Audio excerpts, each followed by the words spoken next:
he's got to go, bro. Someone's head has to get chopped off. Bring in anybody! This is a disgrace! Manchester United finished the season 15th in the Premier League, although the club hasn't experienced in over half a century. Another season of disappointment at Old Trafford, and for some fans, the verdict is already in. Ruben Amorim isn't the man for the job. The man who was the next big thing just months ago is suddenly being written off as another failed experiment. Now, is that fair? We're diving into what's happening at United, what's actually happening, and how much falls at the feet of Amorim.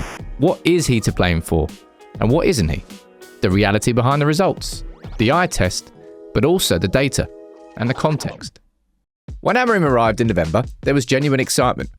Here was the architect of Sporting's resurgence, the man who ended Sporting's 19-year title drought. 2 league titles with Sporting, a win rate of over 70%, and a clear tactical identity with a 3-4-3 system. The development of young players, and it felt like Ineos' first major statement. A young progressive coach with a system and a track record of winning. Fast forward 6 months and sections of the fan base are already calling for his head. 6 league wins in 25 will do that. Finishing near the relegation zone will do that. Anger is justified, let's be frank. And social media is ablaze with criticism. Pundits are questioning his methods. I look at this team and I'm like, When? They're all playing. Where? They're all playing. I'm not saying fans don't have legitimate worries, they absolutely do. The frustration is understandable, and the disappointment is justified. The concerns are valid, because we've seen this movie before. Ten Hag won the FA Cup against City, spent in the summer, and was gone in a matter of months. Another season of transition is hard to stomach when we've had a decade of them already. Every new manager comes in talking about a project or a process, and every manager needs time. Every new manager ends up on the chopping block when results don't follow. There's a genuine fear among some fans that we're just going through the motions again, that this is another false dawn, that we're trapped in a Groundhog Day of mediocrity and false hope. The question isn't whether Amorim has the right ideas, it's whether he'll be given the time and resources to implement them properly. Now let's have a deeper look at what's been happening at United. First, let's chat about numbers. And these numbers are all accurate up until the 16th of May. Since the March international break, United have actually shown signs of improvement in their play, but they've also failed to win a game. It's a hilarious juxtaposition, really. Well, not funny, but entirely true. United drew 2 and lost 5, accumulating a grand total of 2 points out of a possible 21. However, the expected points total for these 7 games was 10.67, meaning United are 8.67 points worse off than they should be. How has this happened? Well, primarily, terrible finishing. United scored 5 goals from an expected goals of just over 10 in that 7-game period. It's a massive underperformance. The team created enough chances to score more than double what they actually put away. It's not really a tactical issue, that's a finishing issue. A drastic disconnect between performances and results. And to make things even more puzzling, under Ten Hag last season, United overperformed their expected points by 15. United actually finished 8th, but the underlying metrics suggested they should have finished 15th. They were getting results despite poor underlying numbers. Similar squad, different results, but potentially the same quality. This should make you think. If United's expected points last season had them 15th, and they currently sit 13th in the expected points table, is it really a coaching issue? And what does that tell you about where the real problem lies? The most frustrating thing about watching United under Amorim by an absolute mile is execution and individual errors. Like here against Forest, where a routine save turns into a goal. Or conceding straight from a corner against Wolves to go 1-0 down. Schoolboy stuff that professional footballers should handle without their manager having to hold a hand.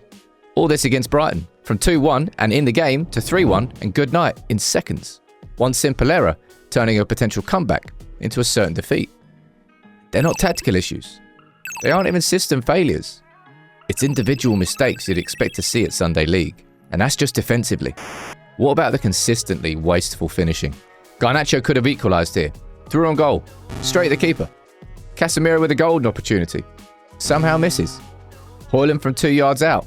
The sort of chance that's literally harder to miss and score. Maguire with 2 chances in stoppage time against Forest. Twice in perfect position. Twice failing to convert. And Garnacho with a bad miss. Throws away a chance to equalise against Spurs. And Maguire with a chance here to give Amorim a last-minute win at Anfield. All misses. I could go on, but you get the point. Amorim's system is creating chances, and has been. Good chances, clear-cut chances. The players aren't finishing them. Is that on the manager? I question the execution and the quality of the players more. So if the manager isn't the main problem, what is? Perhaps we do need to look beyond the dugout and examine what these managers are actually working with, because the harsh reality is that United's squad has been assembled like a fantasy football team, rather than a cohesive unit built for a specific style of play. And when it comes to Amorim's system in particular, the fit becomes even more problematic. Yes, there's an argument to be made that the players aren't good enough, but what we're seeing under Amorim is that it's as much about suitability as it is ability. And Amorim's system demands specific attributes. There's a squad building issue that predates Amorim by years. You know, look at all the best teams in the league in recent times. Guardiola's City, Arteta's Arsenal and Klopp's Liverpool. Success on the pitch was predated by success in recruitment. At United, we've had a decade of signing players for different managers with different philosophies, creating that mismatched squad of individuals rather than components of a coherent team. The club's recruitment team has been a jumbled mess, and here's why this summer is so important. It's time for United to not specifically sign players for a system, but to sign players for a vision of what the club's football hierarchy wants. Players that will work both for Amorim and for the club, even if Amorim wasn't there. That policy change is needed and fundamental, I think, to United genuinely succeeding. Now, a Europa League final defeat is disappointing, to put it mildly. The hot takes are already immediate and predictable. Amorim can't win big games, time to move on. But this loss is further evidence that this club's problems run far deeper than whoever sits in the dugout. Even this disappointment needs to be viewed in the context of the bigger picture. Another symptom of a club that's been built on sand for too long. The reaction to this Europa League final will tell us a lot about whether the fan base has learned anything from the past decade of disappointment. When the same patterns repeat, regardless of the manager, it's time to look beyond maybe the obvious scapegoats. United's issues are systemic, and until they're addressed at the root, disappointment will keep resurfacing. Amorim needs what no United manager has truly had since Fergie. No one's had the support above him to execute a rebuild.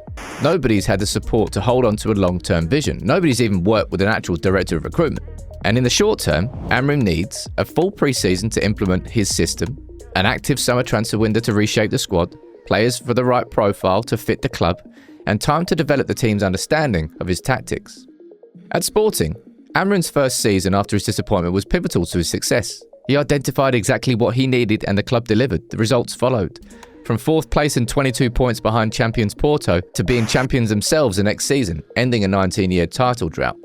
But that wasn't just an overnight transformation. It did take planning and a support structure to execute it. To learn more about this, you can watch this video where we covered it all. But backing a manager isn't just about money. It's about giving him the support he needs. And Ineos, after all the cuts of this year and the ruthless approach, have got to make the summer a success off the back of it. United are still paying for the sins of previous regimes. The bloated squad, the mismatched recruitment, the lack of a vision, and Amorim inherited all of that. Amorim isn't the problem. He's potentially a core component of the solution.